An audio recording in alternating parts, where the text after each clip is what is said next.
भगवान श्री कृष्ण जी के अनन्य भक्तों को अनंत सादर प्रणाम। आज दिनांक 24 जून न कि 24 जून 2024 है।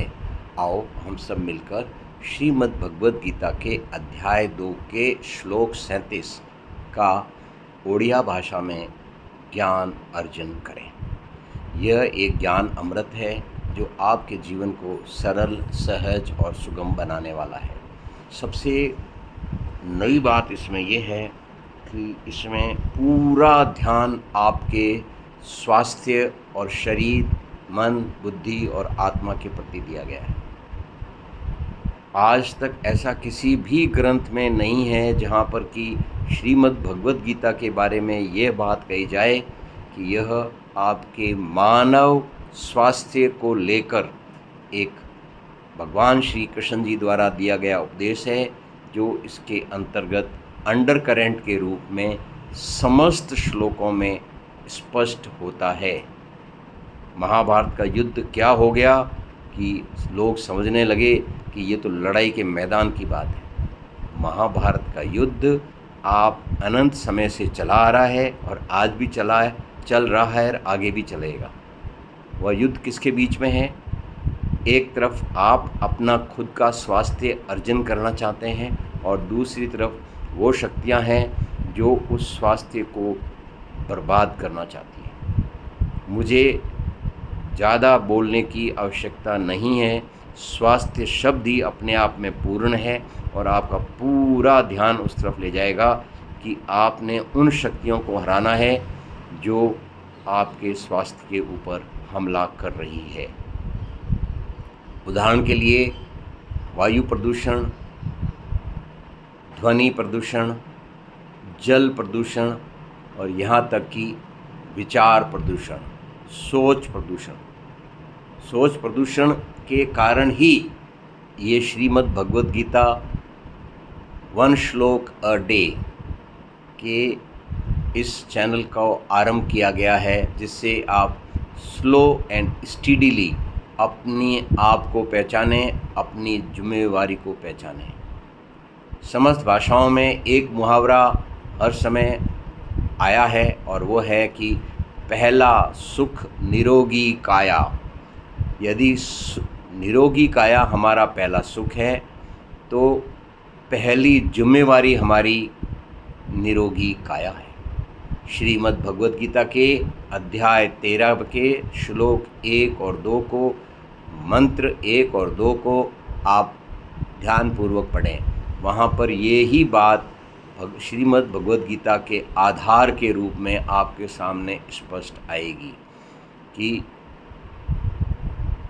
आप किस प्रकार अपनी पहली जिम्मेदारी को अच्छी तरह निभाएं, जिससे कि उसमें विराजमान भगवान श्री कृष्ण के अंश को भी एक प्रकार से सही स्वस्थ शरीर में जो मंदिर है उस मंदिर में निवास करने का अवसर मिले और जिससे आपका न केवल यह जन्म बल्कि अगला जन्म भी शानदार हो। आपको मोक्ष मिले, आपको इस जन्म में स्वर्ग मिले। और जब आपकी काया निरोगी है तो क्या वह स्वर्ग से कम है? चाहे एक छोटा बच्चा हो, चाहे किसी भी प्राणी का बच्चा हो, यदि वह स्वस्थ है तो उसके लिए आसपास का वातावरण स्वर्ग ही तो है। क्या एक बीमार सैनिक युद्ध के मैदान में कोई अच्छा काम कर सकता है? सोचिए, समझिए और ज्ञान के अमृत को ग्रहण कीजिए। तो आइए हम शुरुआत करते हैं भगवान श्री कृष्ण जी के नाम जप यज्ञ के साथ, सबसे पहले ओडिया भाषा में। ओम नमो भगवते वासुदेवाय नमः।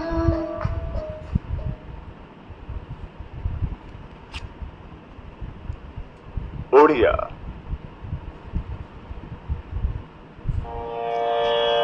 हतो वा प्राप्स्यसि स्वर्गं जित्वा वा भोक्ष्यसे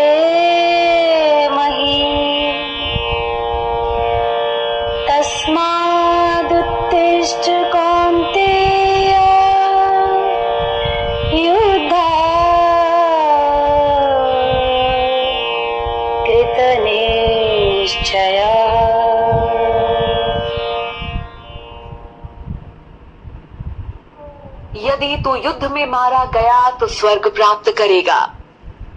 ओडिया जदि तुमे युद्धरे मृत्युवरण कर तेबे तुमे स्वर्ग प्राप्त हेब आउ जदि तुमे विजय लाभ कर तेबे पृथ्वी बारी सुख भोग करिब।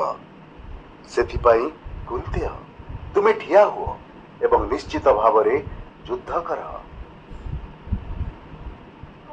यदि तू युद्ध में मारा गया तो स्वर्ग प्राप्त करेगा और विजय हुई तो पृथ्वी का सुख भोगेगा।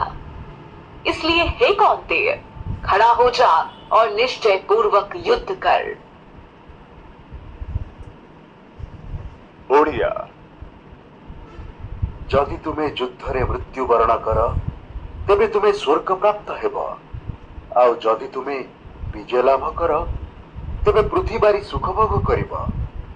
सेथिपाई कुंती तुमे ठिया हुओ एवं निश्चित भावरे युद्ध कर।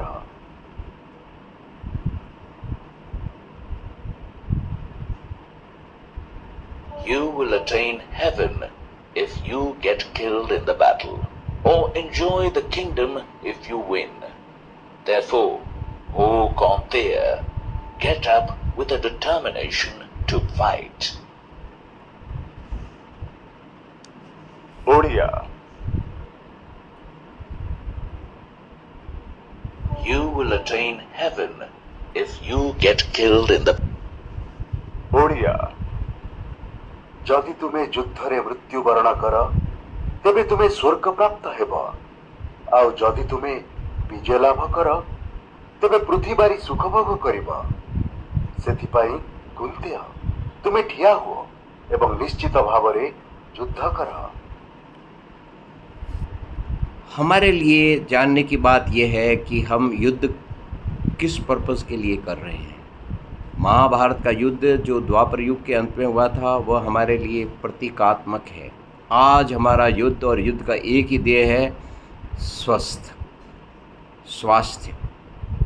हम अपना भी स्वास्थ्य की रक्षा करें और औरों के स्वास्थ्य में बाधा न बने, और जो घटनाएं जो कार्य आप हम सब के स्वास्थ्य के खिलाफ हैं वो हमारे दुश्मन हैं।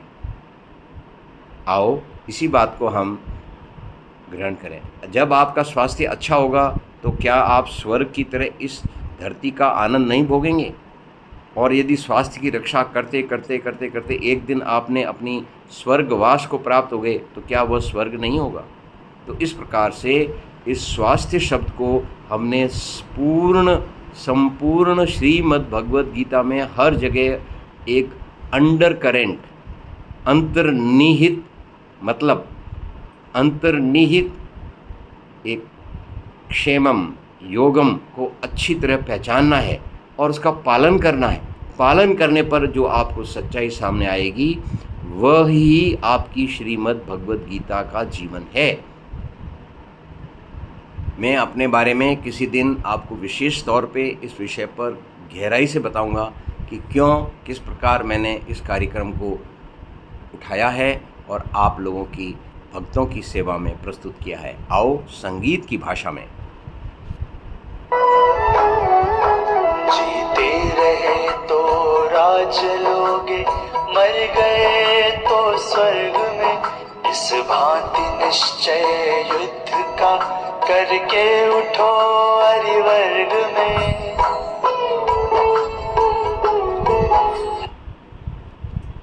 आइए हम ओम के उच्चारण के साथ अपने मन को